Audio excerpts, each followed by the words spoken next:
7 sebab mengapa musibah datang bertubi-tubi. Yang pertama, karena banyaknya maksiat. Surah Yasin ayat 19 yang kita baca setiap hari.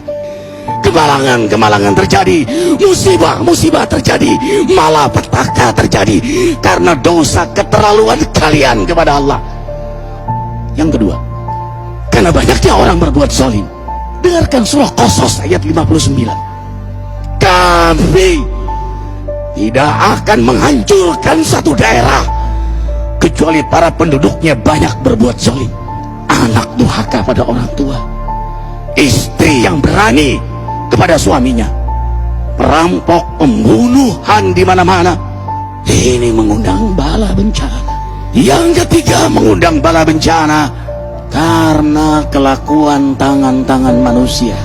Rum 41. Telah tampak kerusakan di daratan dan lautan karena tangan-tangan jahil manusia, agar mereka merasakan akibat perbuatan mereka. Sebagian mereka merasakan akibat perbuatan mereka, agar mereka kembali kepada Allah. Yang keempat, bencana terjadi karena para tokoh melakukan kemaksiatan dan kezaliman.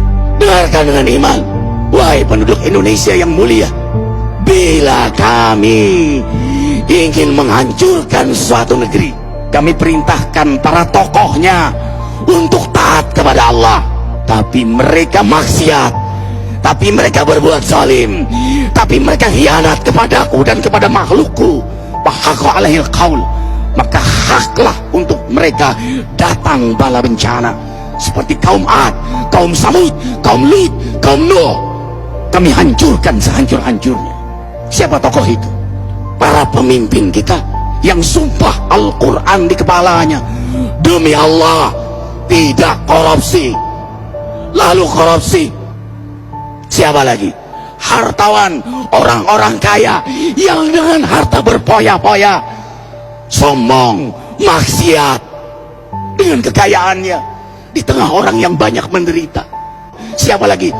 Ulama yang menjual ayat-ayat Allah dengan murah. Subhanallah. Yang kelima, mengapa bala bencana terjadi?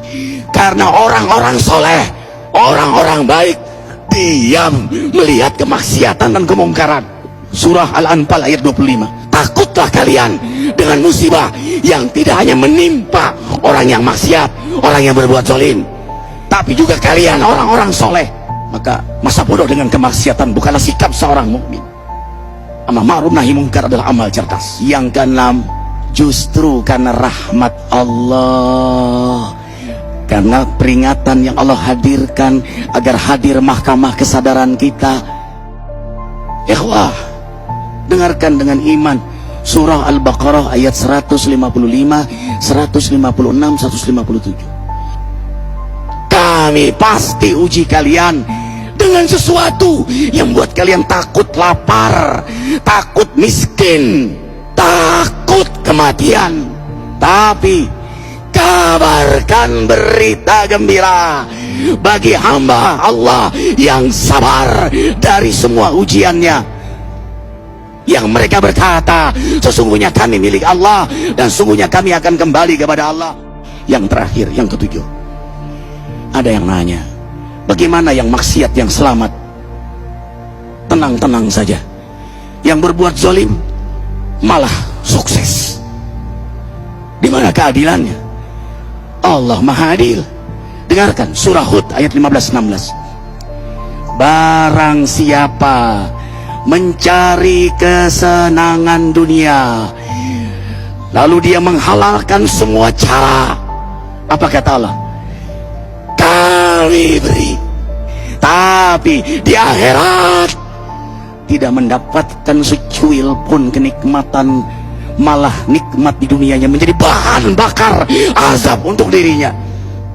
Itulah istidrat. Lalu apa sikap kita sekarang?